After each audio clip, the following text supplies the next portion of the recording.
Welcome to Lift Your Legacy. My name is Jacob Prupp, father, husband, and rabbi. And each week we bring you an inspiring person or message to help you unlock your inner potential and create change that will impact the future.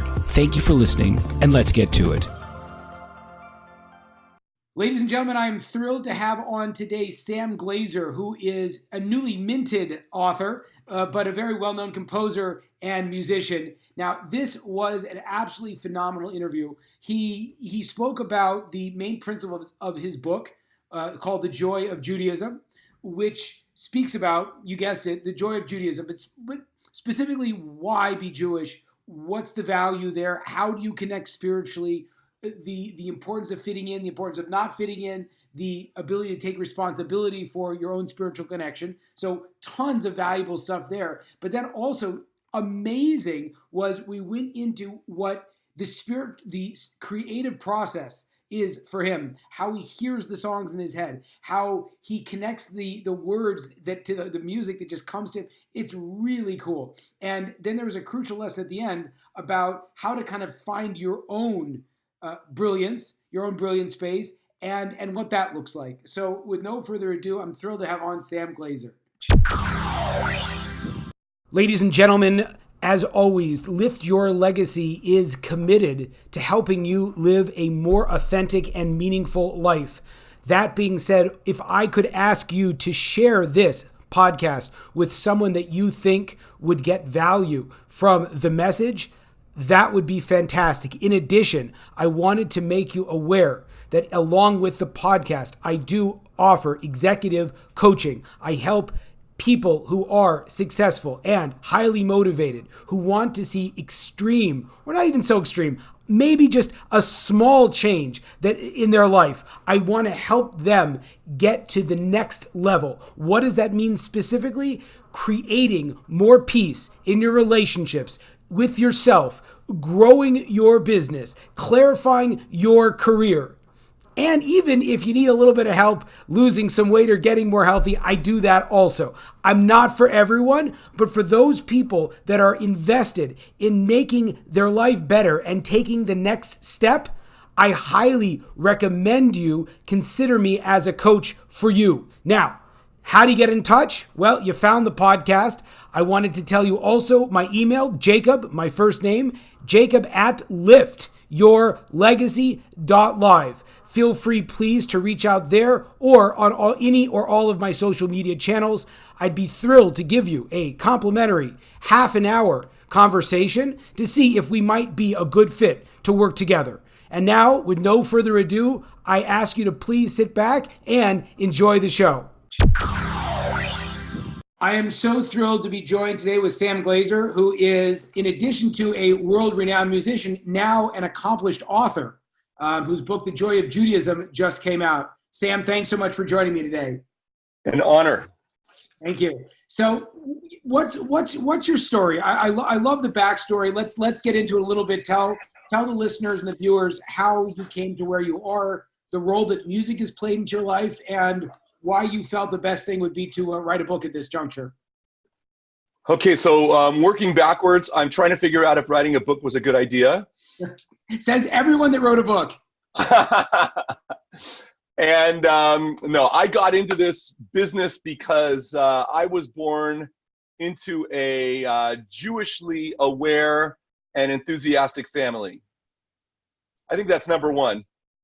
And I'm grateful to my parents for creating a positive environment, a nurturing environment, an environment of Zionism and music.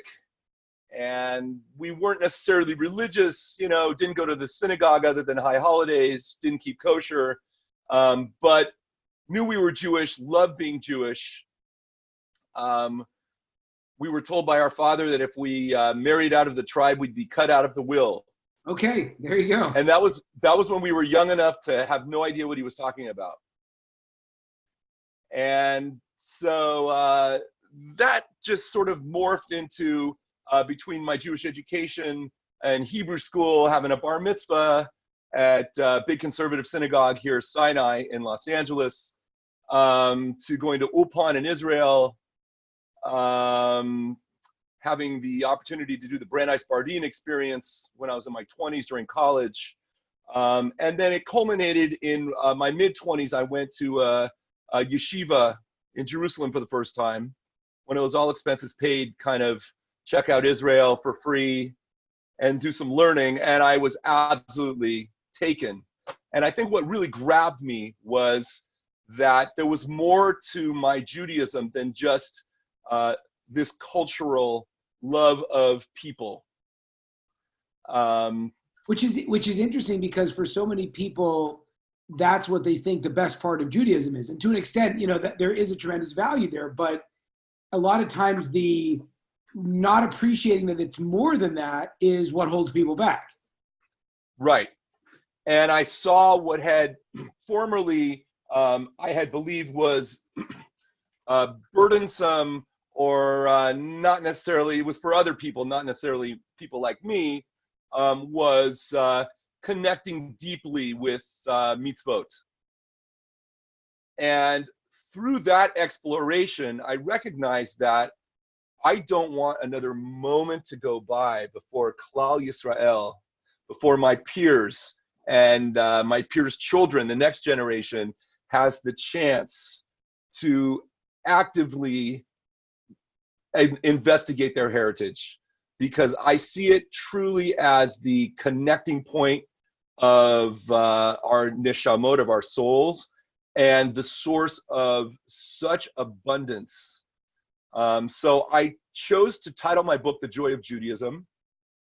And 9 years ago, I started writing. I was on the elliptical trainer with a guy who was then the publisher of Moment magazine. They had put a few of my pieces in. I've always enjoyed writing.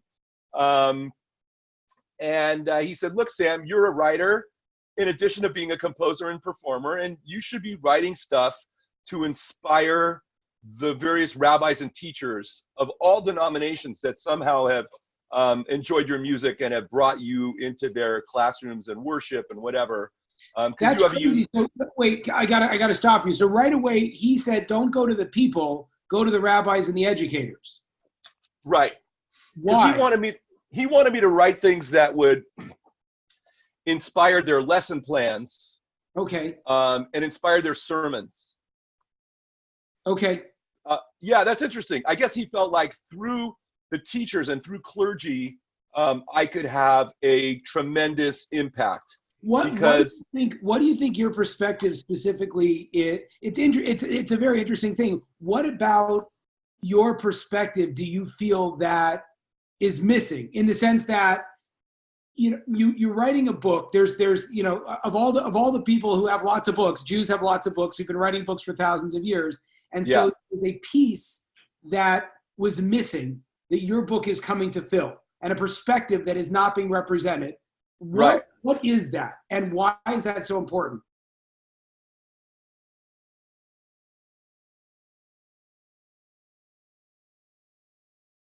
There you are. Okay, good. I got you back. What is unique about my perspective? My perspective is totally unique. And it's not just a marketing point. I mean, I have a really weird perspective. I go to an annual average of 50 cities a year around the world to Jewish communities. I'm a total vagabond. My children have grown up seeing me leave every other weekend to lead Shabbatons and programs of various sorts, college things at Hillel campuses, nifty conventions. I mean, really the whole gamut that one could imagine. I'm playing for Hasidim in Borough Park. I'm doing the Asia Torah Partners Conference. I do the GA. I've done biennial several times. I do the conference known as CAGE, Coalition for Advancement of Jewish Education, every year for 26 years now. I have a really weird perspective on things. And I think that I also feel a sense of urgency about the need for connection and continuity that I think other people don't quite get, because they live in their own bubble, maybe where everything's going great in their community, or maybe where they see that everything's going to pot and they're merging with their neighbor and they're losing their Hebrew school, and now everything's going to happen, somewhere else outside of their building because their building's being sold and their cantor just got laid off. So I love that. I mean, I don't love that. It's obviously we're looking at a massive shift in the Jewish world, but the question of this, talk to me about the connection. What is the connection, and why is it so urgent? Well, it's urgent because we are in a spiritual velvet holocaust right now. Talk to me. I live in Beverlywood. That's Yes, the next suburb down from Beverly Hills. Our two neighborhoods are bisected by Pico Boulevard. We have 50 synagogues within 1 mile of my home. We have over 50 kosher restaurants. You wouldn't come to Pico Robertson and think anything was wrong. In fact, you'd think, what a remarkable flourishing of Jewish life. But nearly everywhere else I go, as you know, that's not the story. That's not what we see. So there's an urgency. Shlomo Carlebach put it really well in saying that he was being told by Chabad that he couldn't perform for mixed audiences at the beginning of his career. And his reaction was, that's like giving a manicure to a cardiac victim. Someone having a heart attack, you put paddles on his chest and shock the living you-know-what out of him. We are in a situation of urgency. I feel it because I'm on the front lines. So I felt like, well, this is what I can do. I already am singing. I'm already performing. I'm on planes all the time. I'm leaving again this Sunday. But maybe I can do more. So writing 2,500 words a month and filling out this 70 chapters, I laid out 70 different ways that the Jewish people can bring joy into their lives. So that's amazing. So what, if I could repeat back what I'm hearing you say, is that the urgency is because people are suffering. I think that's fairly par for the course, and the better the world gets, the more we don't understand why we're suffering because things are so good. But people, right, yeah, we don't feel it, we don't know it. Right, and so we're longing for connection. And you know, one of the cool parts about being in LA and being in Beverlywood and being in all of these areas, in addition to the kosher restaurants, in addition to the synagogues, I think that there's a tremendous movement in, call it the arts community, which is now becoming so prevalent in our society, of searching for meaning and searching for the bigger picture. But it's not that idea of the mitzvahs and the idea of the connection of bringing this into your life in a practical sense. I feel like that is a message that people are looking for and they're longing for, and it's really not there. Right, and you know what? It's not, our ability to connect is not rocket science. We don't have to reinvent the wheel here. We've been doing this for 3,000 years. Every generation gets the chance to opt in. We're all Jews by choice. So we don't have to rewrite the manual. It's called the Torah. We just celebrated Simchat Torah and danced around the room with our owner's manual, with our user's guide. To what extent does fitting in matter? And I'm going to ask it across the board, because you know, there's on one side of you know, it's very hard to put spectrums and scales, but you know, on different Jewish communities. But you know, one critique is that I heard from someone out in our community is that, you know, politics has become such a major, you know, component that he doesn't want the politics to go into the shul. And if I don't agree with the politics of the rabbi or the movement, you know, like, how do I fit in? On the flip side, you have, you know, in more observant Jewish communities, you know, the you know, how you look or the color of your shirt or the size of your hat. You know, it's, or like you said, like, you know, like performing for a mixed audience, like there's such a need, no matter where you are, to kind of fit in. How that, I feel like we have a desire to make things really complicated because we have to learn all the party lines. But on the flip side, what we're really looking for is this connection. So how do you kind of cut through what isn't the main part and focus on the heart? Right. good question. First of all, we're commanded in Pirkei Avot to not separate ourselves from community. We need community. There's value to peer pressure. So I joined a community where I'm not quite as, religious, quote unquote, as maybe some of the other people that I'm surrounded with when I go to the synagogue, but I like to be uplifted. So some people see that as like, well, I don't want pressure, or I don't want anybody judging me, or that's a good thing. We want judgment. We go to the synagogue on Rosh Hashanah, the day of judgment, to be judged. Similarly, we go find self-help coaches, professional success coaches. We have consultants come into our businesses. We want to improve. We want to do better. So judgment and peer pressure is a good thing.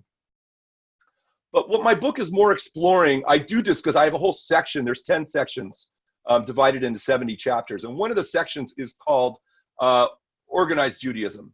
And it's how one finds themselves in the great picture of Jewish practice. And we could talk about that all day, but the bottom line is that all that group stuff is important, but what's more important is your own personal relationship with the creator of the world.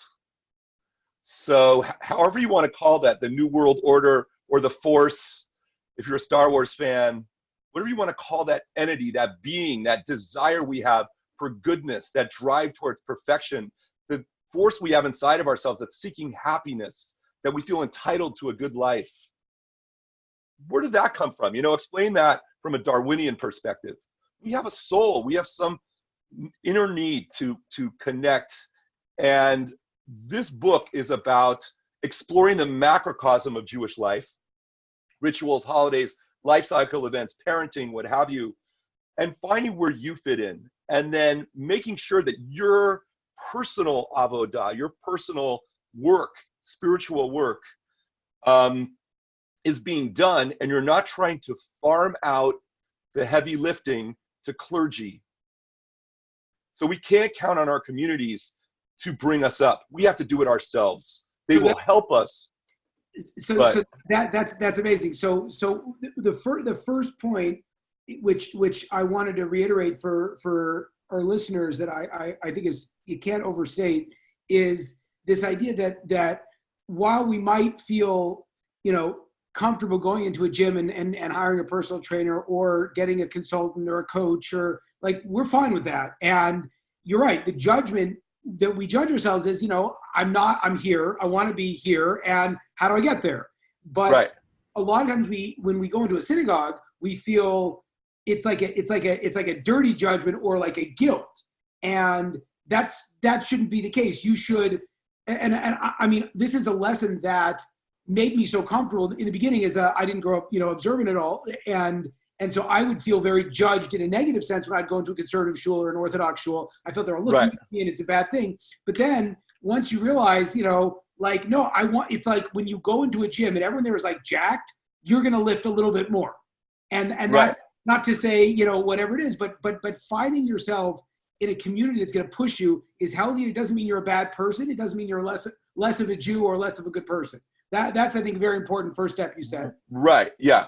The second idea is this idea of you taking personal responsibility for your spirituality, which I think that a lot of Jews have lost that. And it's like, did the rabbi give a good drasha today? And it's like, what about you and God? It's like, I don't know where me and God are. It's up to the rabbi. How do you find either when you advise people or for yourself personally, how do you find the most effective way of taking responsibility for your spirituality? Well, once again, we don't need to rewrite the book because we have 613 commandments. It sounds like a lot. We can only do about half of them these days. So it's really not so many, but they are I describe them as Pac-Man, the game Pac-Man, when you turn yellow and you can eat anything. Right? They're like emunah pellets. They give you faith. They build you, and they render you invincible. but you got to take them on. You got to do them one at a time. And you feel like an idiot at first. You're trying to read the Siddur, the prayer book, and all you remember from your bar mitzvah is maybe the Shema and Ve'ahavta, and you're looking at like 40 pages of the morning service, and you're like, sure, but I don't know which one you're reading. like Right. It ain't gonna happen, man. No, Right. it can happen, but you've got to start. You've got to start somewhere. You start small. You don't bite off the whole enchilada in one sitting. And I think that's another important point that you're making that people might miss is you can learn a lot of theory, but the big differentiator between what we do as Jews and having mitzvot is that the actions themselves are going to increase your connection. And it's not just about getting a PhD or going to a couple seminars, and it's an interesting thing. And this is just kind of like materializing as we're speaking. It's like people are finding meditation so helpful nowadays towards mindfulness. And the interesting thing is maybe because that's something you actually have to do. Do you know what I'm saying? I do know what you're saying. And I think Heschel said it well when he said Judaism is not about a leap of action or leap of faith. It's about a leap of action. So, and meditation is an interesting thing. Meditation is important, but I have a friend who I write about in the book who became a guru and moved to India. And then he started his commune in Baja California so he could surf, a man after my own heart.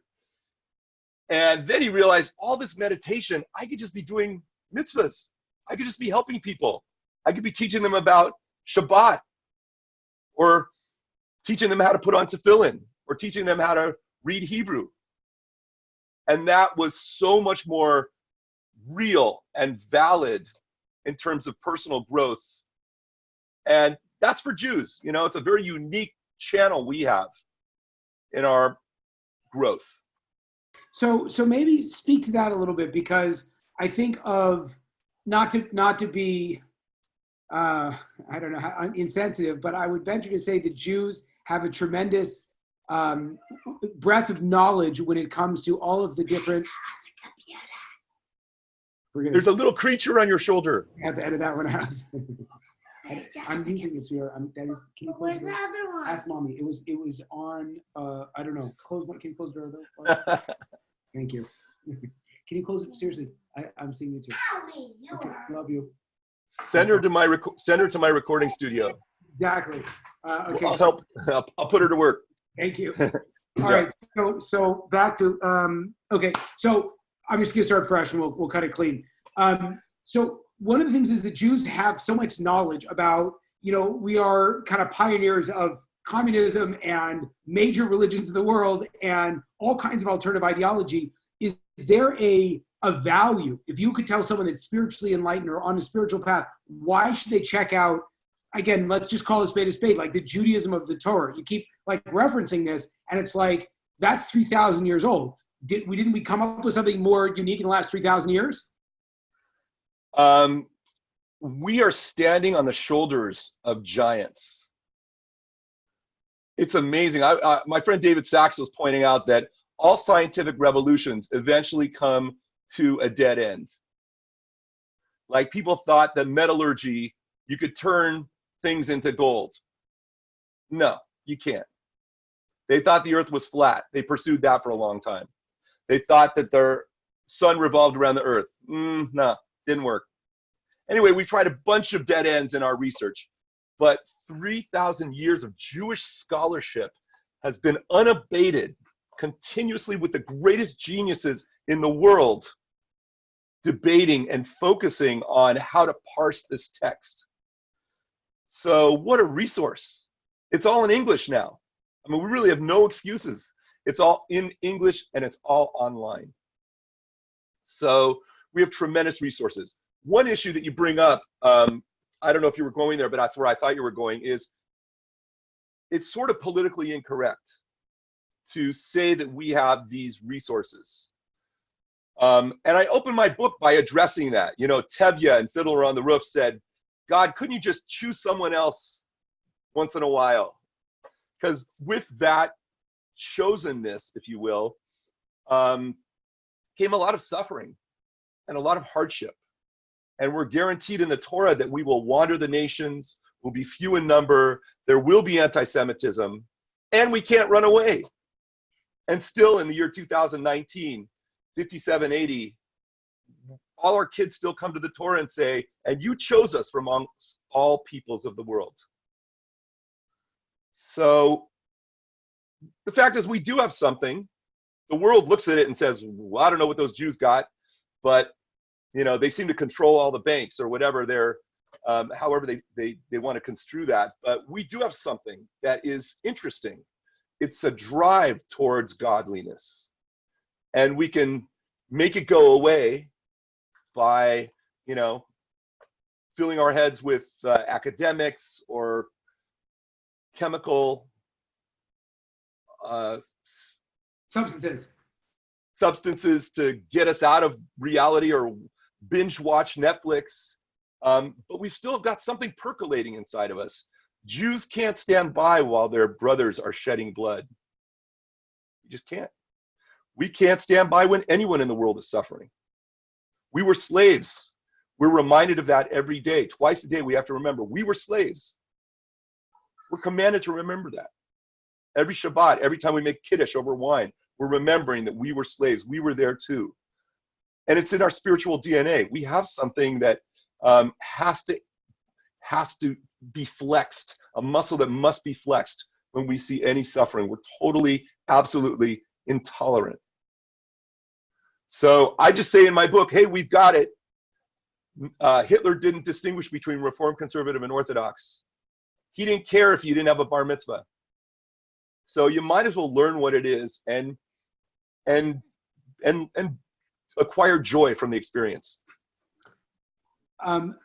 Amazing. Tell me a little bit more about music, how you use music to connect people, and if a person doesn't have music in their spirituality, are they sort of missing something?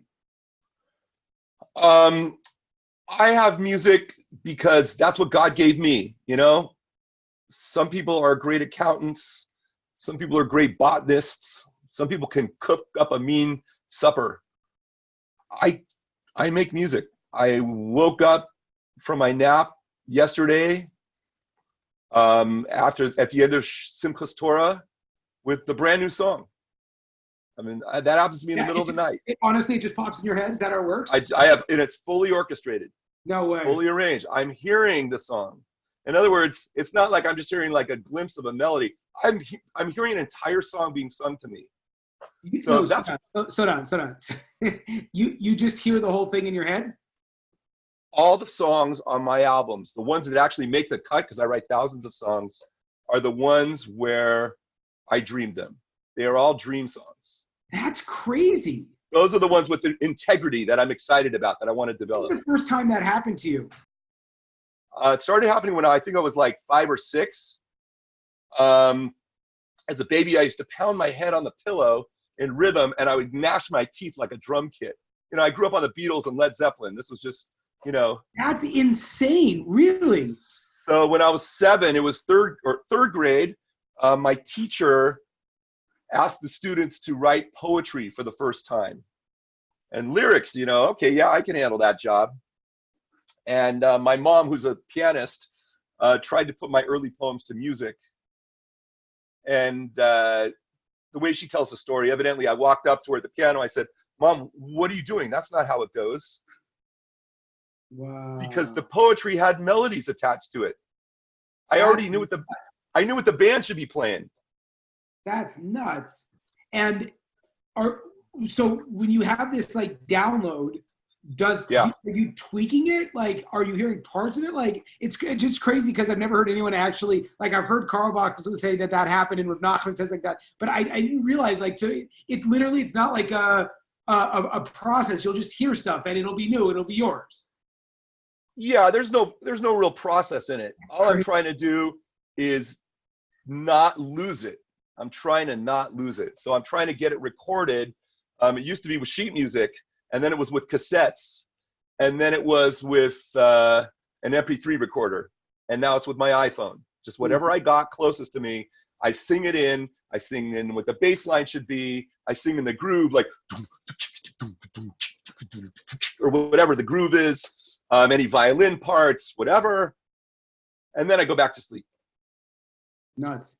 It's a much more universal lesson than just for a musician, because I think that one of the processes that I've been trying to get in line with is this idea that kind of who you are comes naturally and it's normal. And you just sort of, once you've kind of hit what's yours, you just have to get out of the way and maintain the integrity. And so that's a crazy idea. Some people, you're right, it might not be music, but as long as you're trying to, I'm just like comparing that to, like, if I was going to try to write a song, it's never come to me. You know what I'm saying? And like, it would be so much, and it's not to say that you can't grow and learn, but to a certain point, like trying to find that thing that can just kind of come out where what you're trying to do is maintain the integrity as opposed to build it, I think is a really fascinating way of kind of like clicking into your highest sense, I guess, your highest self. Right. Yeah. Great. And yeah, that's it. I was just going to say, I had a client come in, as I do fairly regularly, without a complete album. I run a recording studio, as you can see from my studio here. Mm-hmm. And my day job while I'm not on the road is producing albums for people. And sometimes I have clients that don't have quite a complete vision. Like, they know they want to record an album and they've got a song or two, but they need a dozen of them. And so I'm often in the business of fleshing out their album. And so they'll show me like lyrical snippets, and it's up to me to look at the lyric and hear what it should sound like. Wow. So, but that's just how I process. And I really believe everybody's got their thing. And, this was my thing. I like writing. I like making music. And as I was saying, 9 years ago, when this guy talked to me on the elliptical trainer and said, would you do something instead of just talking about it? I started with a discipline of 1 day a month. I'm going to write a 2,500 word chapter. And it took 9 years. How does it feel being on the other side of it? It's wonderful and scary all at the same time. It's a tremendous accomplishment. And I don't treat it lightly. But once you bring something like this into the world, it's a full-time job to get it into the world properly. And I just feel a sense of cognitive dissonance to have spent 9 years working on something and then just having it sit on the bookshelf. So, so I've hired a publicist. I've got a social media person. I'm still running my recording studio and touring, so I don't have so much time to be doing the marketing, but that's what I have to do. So, so here I am, It's outstanding.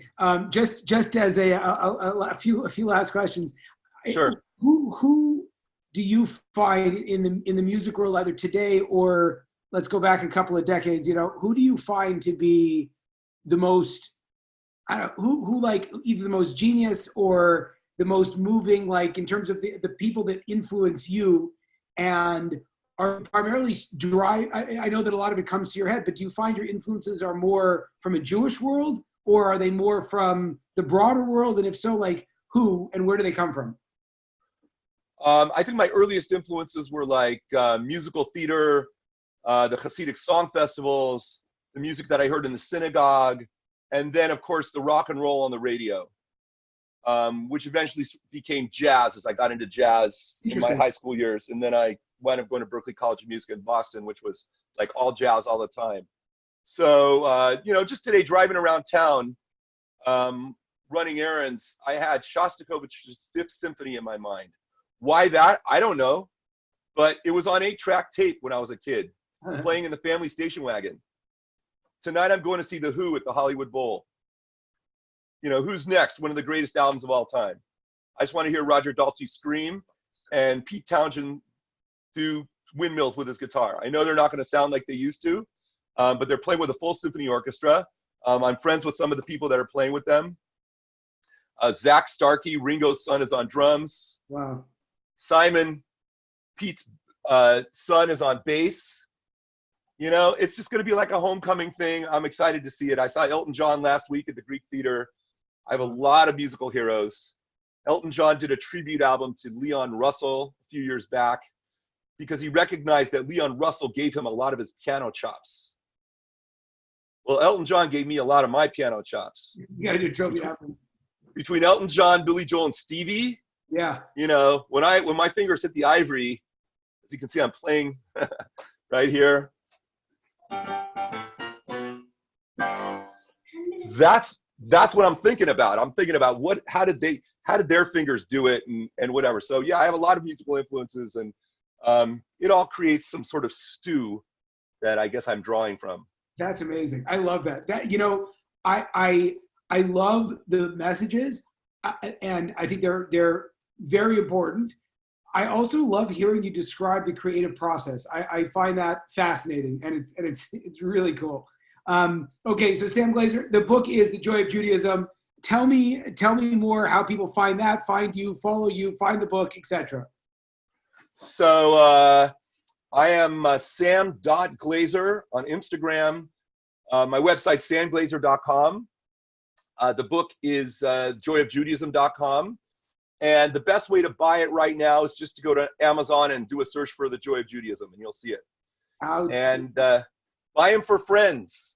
And give them for Hanukkah presents and hostess gifts and whatever, because it's a gift that I really believe will keep on giving. Amazing. Thank you so much. I appreciate it. Thank you. Thank you for having me. Really, it's been fun. There you have it, folks, another inspiring episode. If you enjoyed this, I ask you to please share this with your friends and to like us over on Rabbi Rupp through Facebook or on YouTube. And the more that we're able to get these important messages out, the more that we can really make an impact in the world. So I encourage you, please, to stay tuned. We have a ton of amazing speakers coming up, and also to tell your friends about it. Thank you very much.